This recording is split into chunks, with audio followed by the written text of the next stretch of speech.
Freddie stood in the grand reception hall of the Xylothean flagship, his heart hammering against his rib cage. The bouquet of earth flowers, simple daisies and roses, felt absurdly small in his calloused hands. Around him, alien dignitaries from a dozen species watched with multifaceted eyes, chitinous antennae, and crystalline sensors. None of them held gifts. None of them looked remotely nervous. He shouldn't be here. A maintenance technician from Sector 7 had no business at a diplomatic function. But Sienna had insisted it was a gesture of goodwill. She had explained earlier, adjusting his collar with the efficiency of someone who had spent too many years as a human liaison officer.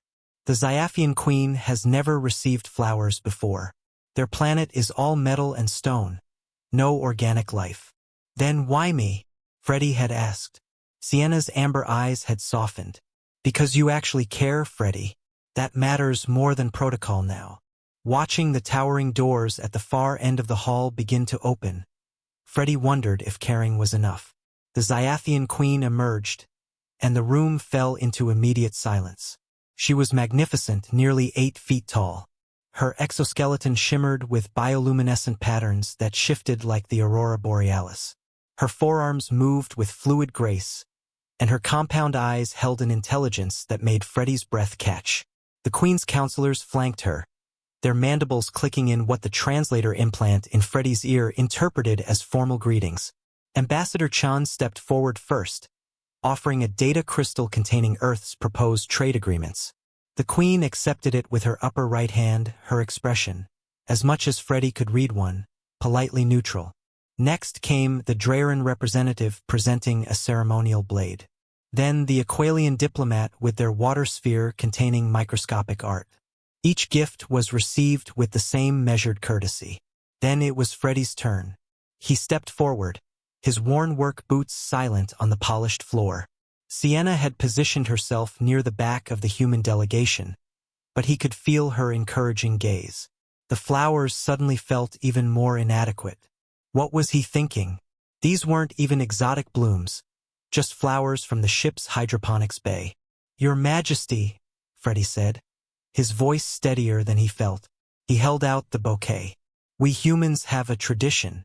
When we want to show respect and friendship, we give flowers. They're living things from our world. They don't last forever, but while they do, they're beautiful.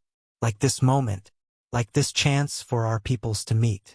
The translator worked overtime, converting his words into the complex series of clicks and harmonic tones that comprised the Xylothean language.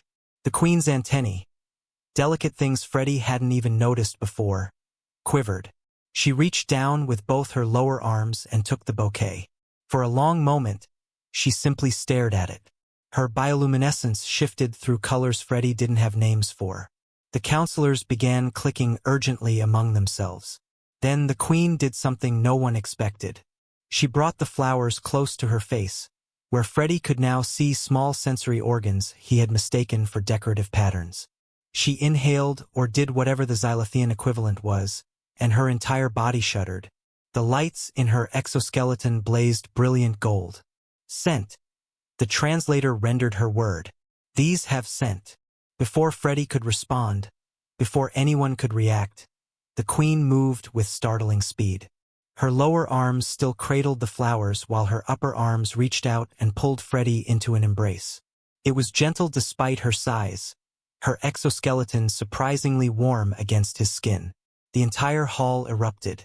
Gasps, clicks, chirps, and shocked exclamations in a dozen languages filled the air. Freddie stood frozen, unsure if he was about to cause an intergalactic incident or if he had just made history. Then the Queen pressed her face to his forehead, a gesture the cultural briefings had never mentioned, and released a series of melodic tones that didn't need translation. They conveyed warmth, joy, gratitude. She pulled back.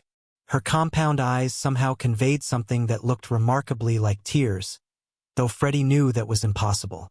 Her bioluminescence had shifted to soft pink and gold patterns. 300 cycles, the Queen said, her translated voice thick with emotion.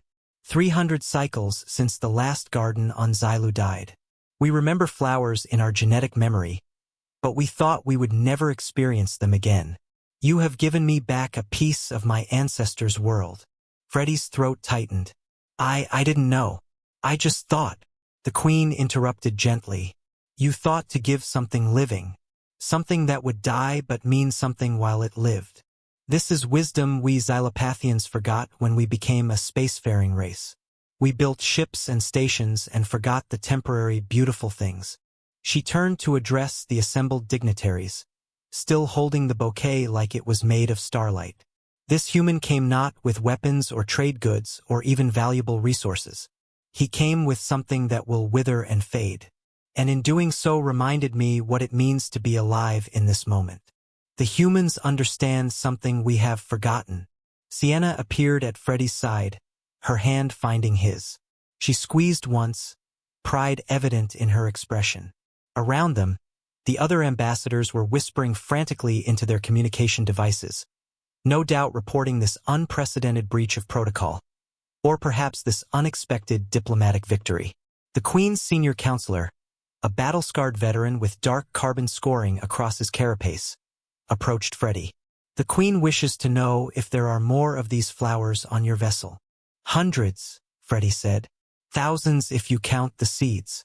We grow them for food, for air, for beauty, the Queen finished. Bring me teachers. Bring me gardeners. We will build gardens on our ships, on our stations. We will remember. She looked at Freddy, then at Sienna. The humans will teach us to grow flowers again.